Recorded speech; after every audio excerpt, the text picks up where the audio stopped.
Usai PDIP dan P3 mengusung Ganjar Pranowo sebagai bakal calon presiden, arah dukungan partai politik untuk Capres 2024 mulai dinamis. Di tengah situasi ini, Presiden Jokowi berencana bertemu dengan pimpinan Koalisi Indonesia Bersatu. Pertanyaannya, apakah pertemuan ini juga akan menentukan arah dukungan baca pres parpol dalam koalisi tersebut? Selain P3, bagaimana juga langkah PDIP untuk menarik parpol lainnya bergabung mendukung Ganjar Pranowo? Untuk membahasnya sore ini kita bergabung bersama dengan Sekjen PDI Perjuangan Hasto Kristianto, Fungsionaris Golkar Nusron Wahid, dan Direktur Eksekutif Lembaga Survei Indonesia Jayadi Hanan. Sore Bapak-Bapak. Selamat sore. Saya ke Pak Nusron dulu. Pak Nusron, malam nanti kan Koalisi Indonesia Bersatu ini bertemu PAN, P3, Golkar. Ini bertemu bahasnya apa? Apakah karena setelah P3 yang sudah mendukung duluan Pak Ganjar? Terima kasih Mbak. Yang pertama, pertemuan nanti malam tentunya karena masih suasana bulan Syawal dan suasana Idul Fitri, pasti dalam rangka halal bihalal. Setelah selama 30 hari, sebulan suntuk kita melakukan ibadah bulan Ramadan. Tentunya ini adalah langkah pertama halal bihalal. Tapi namanya juga ini pertemuan insan politik, tentunya tidak bisa lepas dari pembicaraan politik. Ya, salah satu isu yang pasti akan dibahas adalah tentang dinamika proses pencalonan calon presiden, baik itu dari Pak Ganjar Pranowo maupun Pak Prabowo Subianto, dan tentunya langkah yang diambil terakhir kemarin yaitu masalah dukungan secara terbuka yang dilakukan oleh P3. Apakah ini nanti malam menjadi indikasi ketidakutuhan daripada Koalisi Indonesia Bersatu atau bagaimana, itu nanti akan kita bahas semalam. Tapi kami yakin KIP tidak akan bubar. Kalau toh kemudian nanti akan terjadi kristalisasi dalam proses pendapat dan dukungan, pasti akan terjadi nanti di dalam proses pembahasan dan dinamika yang pasti akan terjadi pada bulan-bulan ini, bahkan hari-hari ini. Oke, kalau tadi dikatakan koalisinya nggak akan bubar, jadi semuanya nih PAN, Golkar juga dukung ke Ganjar merapat PDIP dan P3? Nah, KIB itu kan elemennya 3. Yang pertama adalah Golkar dengan 85 kursi, yang kedua itu adalah PAN dengan 49 kursi, yang kemudian P3 dengan 29 kursi. Ketika kemudian harusnya idealnya, yang namanya kita bangunan koalisi, kalau mau menyatakan dukungan kepada salah satu calon presiden, itu adalah dibicarakan bersama, secara utuh, secara bersama-sama. Tapi memang mengejutkan kemarin P3 ini tanpa bicara sudah mengusulkan terlebih dahulu dukungan terhadap Pak Ganjar. Ya kita hormati keputusan tersebut, tetapi perlu diingat bahwa P3 tanpa P3 pun, yaitu antara Golkar dengan 85 kursi, dengan PAN 49 kursi, insya Allah masih cukup bisa mencalonkan satu paket pasangan calon presiden maupun wakil presiden. Entah siapa nanti calonnya akan dibahas oleh masing-masing ketua umum. Oke, artinya sudah mewarning juga untuk P3 ya. Nah, kalau PDIP sendiri berencana nggak sih akan menggait Golkar juga, Pak Hasto? Ya, kami kan punya 2 tugas. Yang pertama, sebagai pengusung utama pasangan Pak Jokowi ke Haji Ma'ruf Amin, kami menjaga soliditas dari Kabinet Indonesia Maju agar pemerintahan Pak Jokowi bisa menghasilkan legasi yang tertinggi yang sangat penting bagi kesinambungan kepemimpinan nasional ke depan. Tugas yang kedua terkait dengan kontestasi tahun 2024. Di mana sebagai partai yang terus menggelorakan semangat gotong royong sebagai saripati dari Pancasila, kami membuka ruang kerjasama dalam rangka pemilu tahun 2024. Namun PD Perjuangan juga menghormati kedaulatan setiap partai politik di dalam menentukan arahnya. Kemarin P3 sudah menyatakan dukungannya kepada Pak Ganjar Pranowo dan kami menyambut dengan sangat baik sebagai energi positif di dalam membangun kerjasama. Dan bagaimana kata Pak Nusron tadi, yang namanya kerjasama Indonesia Bersatu, termasuk dengan menarik Golkar juga nggak, tapi Pak Hasto? Tidak akan pernah selesai. Jadi kita kan juga sudah biasa bekerja sama termasuk dengan Golkar karena rekam jejak sejarahnya cukup panjang, dan Pak Nusron tahu ketika PD Perjuangan membuka ruang kerjasama, komitmen dari PD Perjuangan itu bisa dijaga dengan baik. Kami bangun suasana yang kondusif. Tapi bukan Pak partai Hasto, yang suka menusuk dari belakang. Pak Hasto, dalam waktu dekat ada lagi nggak sih yang akan merapat ikut PDIP dan juga P3 nih dari parpol lain?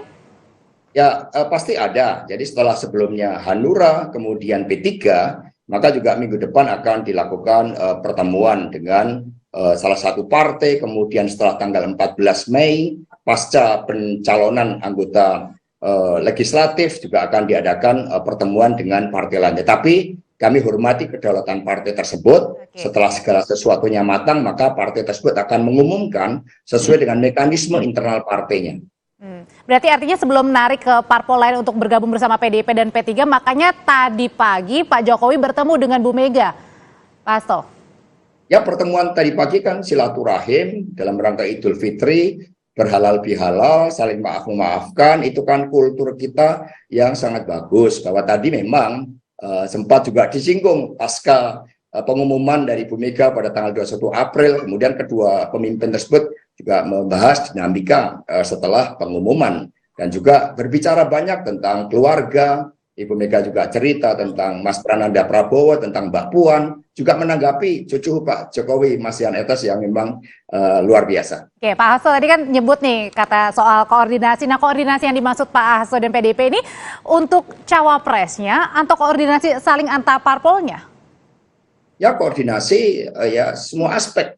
Mengingat Pak Presiden Jokowi ini kan lahir dari rahim PDI Perjuangan, berproses dari bawah. Banyak yang tidak tahu, termasuk tadi analisis dari Bung Burhanuddin, ya sepertinya ada perbedaan. Padahal sejak awal, termasuk masalah capres itu sudah dibahas ketika terakhir Ibu Megawati Soekarno Putri bertemu dengan Bapak Presiden Jokowi di Istana. Pada saat makan siang dihadiri oleh Mas Pram, saat itu juga berbicara tentang nama-nama calon wakil presiden. Hanya saja tadi juga ada pertemuan yang juga sifatnya khusus yang saya tidak hadiri, sehingga itu sifatnya juga di antara kedua pemimpin tersebut. Oke, saya sekarang ke Pak Mas Jayadi. Mas Jayadi, Pak Jokowi kan juga berencana akan dalam waktu dekat juga bertemu dengan Koalisi Indonesia Bersatu KIB ya. Nah, ini sebenarnya ngopi barengnya ini tujuannya apa sih, untuk apa, Mas Jayadi? Ya, selain silaturahim dan suasana Idul Fitri, saya kira dari segi politik tentu ada aspek politiknya ya. Saya menilai bahwa kalau PDIP mencalonkan Ganjar Pranowo sebagai capres, maka sejak lama saya menilai bahwa PDIP punya peluang lebih besar untuk bekerja sama atau berkoalisi dengan KIB. Baik KIB secara keseluruhan, 3 partai, maupun beberapa di antaranya, termasuk Golkar gitu. Nah, tentu nanti yang akan menjadi pembahasan alot adalah soal siapa yang bakal jadi cawapresnya Pak Ganjar. Kalau ini diupayakan dan akan jadi ya, apakah nama-nama yang muncul seperti disebutkan Pak Jokowi itu, karena 3 partai ini tampaknya punya aspirasi masing-masing untuk mencapreskan atau memunculkan nama sebagai cawapres. Jadi di situ nanti yang alot. Nah, karena kemungkinan alot dari segi penentuan cawapres itu, maka diperlukan semacam pembangun konsensus atau pembangun kesepakatan atau pemecah kebuntuan. Saya melihat Pak Jokowi punya kemampuan memerankan itu. Pertama, Pak Jokowi itu adalah kader PDIP dan jelas mendukung Ganjar ketika pencalonan kemarin. Yang kedua, Pak Jokowi juga adalah orang yang dihormati oleh KIB, saya kira, baik sebagai presiden maupun sebagai yang orang dekat secara politik dengan KIB tersebut. Jadi fungsi Pak Jokowi di situ bisa menjadi semacam pemersatu atau pembangun kesepakatan atau deal maker atau jembatan antara PDIP dengan Koalisi Indonesia Bersatu. Karena tadi Indonesia Bersatu belum tentu semuanya bergabung. Kalau nanti jadi, itu kan dinamika internal di Koalisi Indonesia Bersatu, seperti yang disampaikan oleh Mas Nusron tadi. Karena dinamikanya juga tadi kalau Mas Jayadi bilang kan ini masih alot ya, posisi tawaran untuk calon wakil presidennya. Nah, saya nggak tahu nih apakah posisi, tahan dulu Bapak-Bapak, apakah posisi dari alotnya Partai Golkar ini untuk calon wakil presiden belum tentu membuat Golkar mau bergabung dengan PDIP dan P3 mengusung Ganjar Pranowo. Usai jeda nanti Bapak-Bapak akan menjawabnya, tetap bersama kami.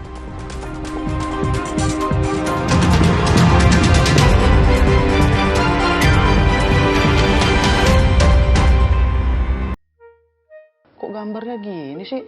Mami! Kenapa?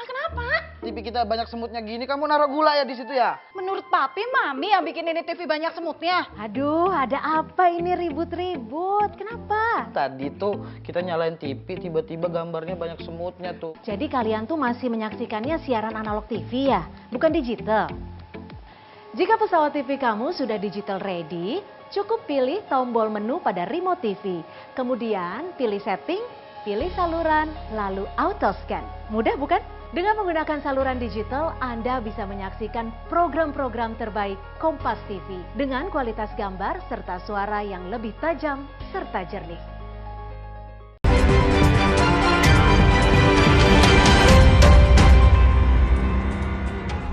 Langsung saya akan ke Pak Nusron dari Partai Golkar. Pak Nusron, jadi ini Partai Golkar masih alot nih, belum mau bergabung mendukung Pak Ganjar karena posisi tawar yang alot nih untuk cawapres. Jadi begini, soal mendukung Pak Ganjar atau mendukung Pak Prabowo atau mendukung siapa itu kan masing-masing internal partai mempunyai mekanisme dan kedaulatan.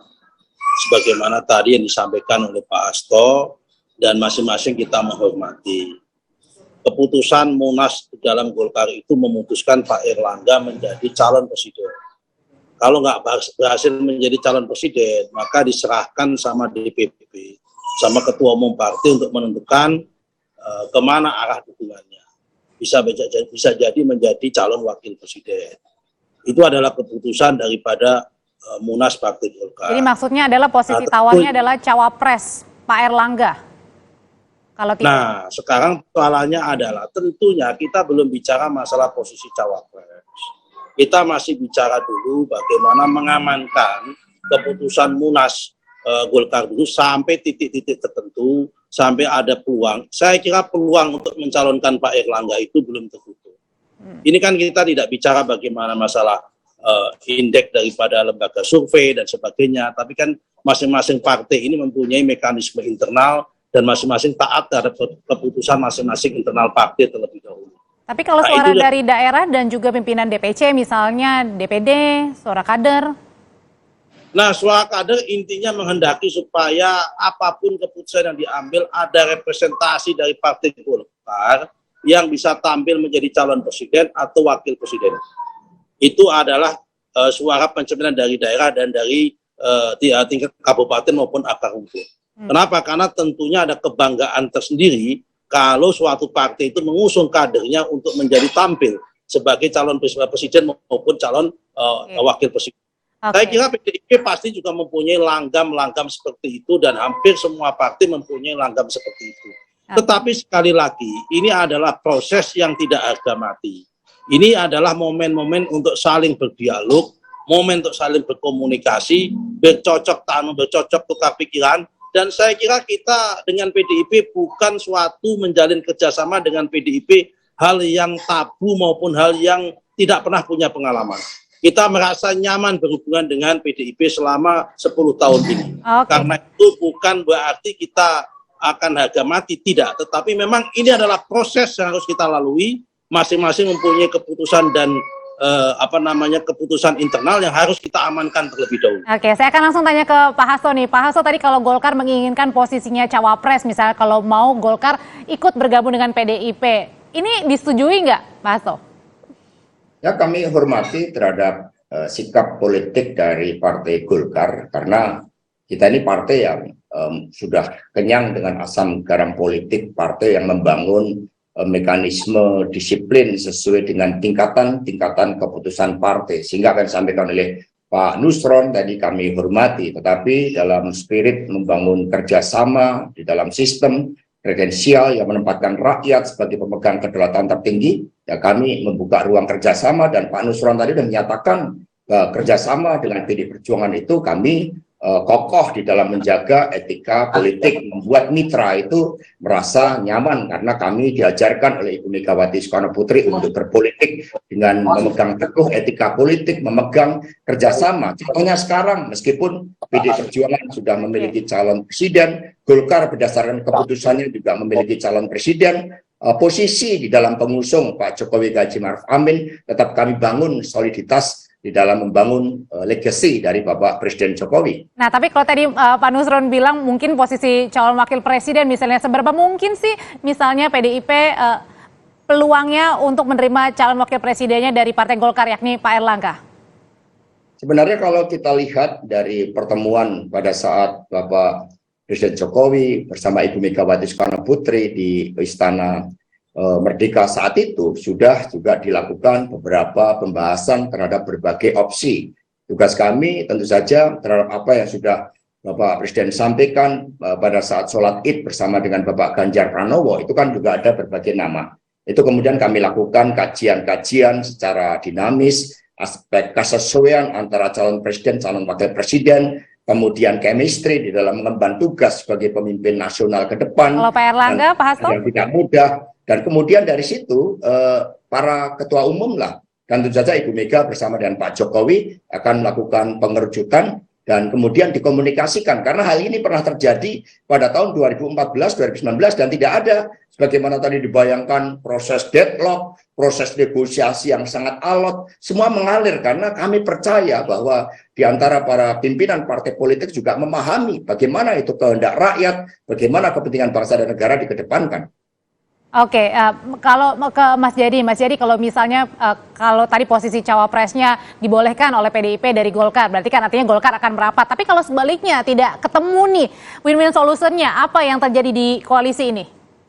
Ada beberapa pilihan Golkar ya. Pertama, tetap mengamankan Munas dalam bahasa Pak Nusron tadi, yaitu tetap mencalonkan Pak Erlangga sebagai capres. Kalau tetap ingin mencalonkan Pak Erlangga sebagai capres, maka Golkar harus membentuk poros sendiri. Dan bukan tidak mungkin Golkar membentuk poros sendiri kan, karena Golkar punya suara sekitar 18%, tinggal 12% ya, tinggal perlu nambah. Itu satu. Tapi kalau Golkar bersepakat menurunkan posisinya untuk menjadi cawapres saja, maka sebetulnya peluang Golkar untuk berkoalisi dengan PDIP masih sangat besar. Kenapa? Kalau Pak Erlangga misalnya tidak bisa diterima sebagai cawapres, maka Golkar kan punya cadangan nama lain yang cukup kompetitif juga, yaitu Pak Ridwan Kamil. Dan kita tahu Ridwan Kamil itu cukup komplementer dengan Pak Ganjar kalau mau tetap dipasangkan gitu. Tetapi pilihan sebagai cawapres juga bisa dilakukan oleh Golkar kepada koalisi yang lain, walaupun tidak membentuk koalisi sendiri, misalnya kepada Prabowo. Jadi seperti kata Mas Hasto tadi, ini posisi komunikasi politik antar partai ini masih akan cukup panjang, gitu, belum akan dengan cepat mengerucut dalam beberapa waktu ke depan. Karena pilihan-pilihan bagi partai masih sangat banyak. Dan mengapa dia masih sangat banyak? Karena ada dua level mekanisme yang harus dilalui oleh partai-partai ini. Pertama, mekanisme internal. Yang kedua adalah mekanisme antar partai, eksternal. Nah itu kan tidak selalu nyambung tuh antara mekanisme internal dengan mekanisme antar partai itu. Oke, nah makanya apakah termasuk di dalam KIB sendiri?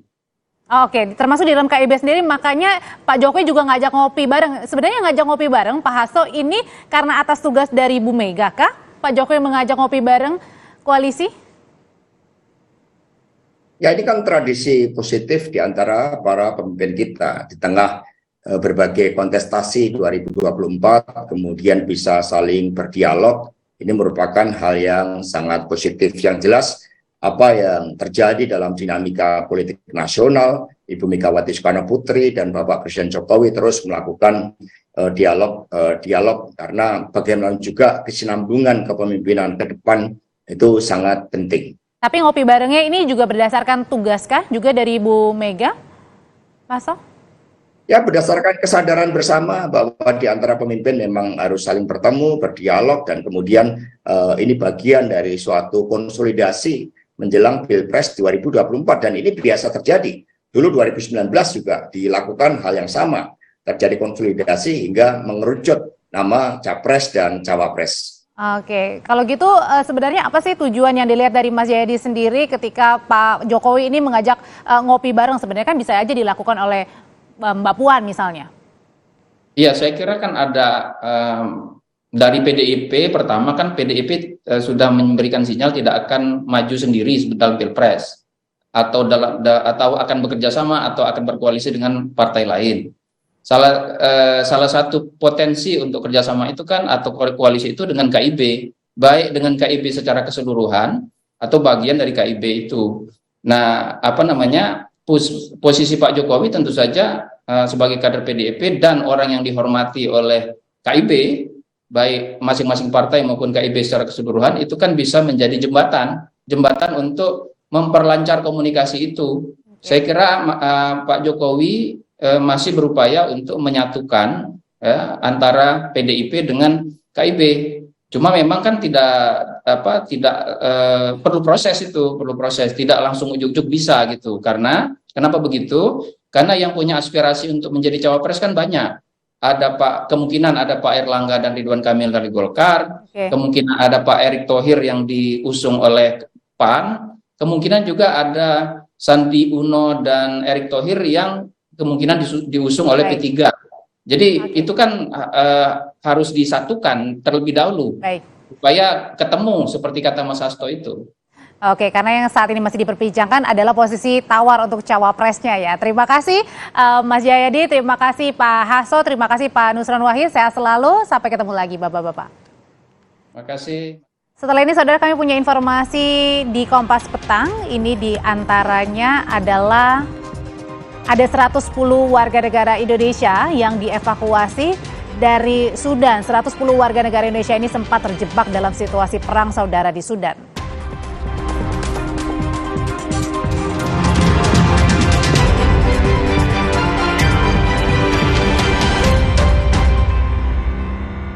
Counterpan Clean untuk redakan nyeri otot. Sensasi Counterpan Cool untuk pendinginan saat olahraga. Hangatnya Counterpan Clean untuk redakan nyeri otot. Sensasi Counterpan Cool untuk pendinginan saat olahraga.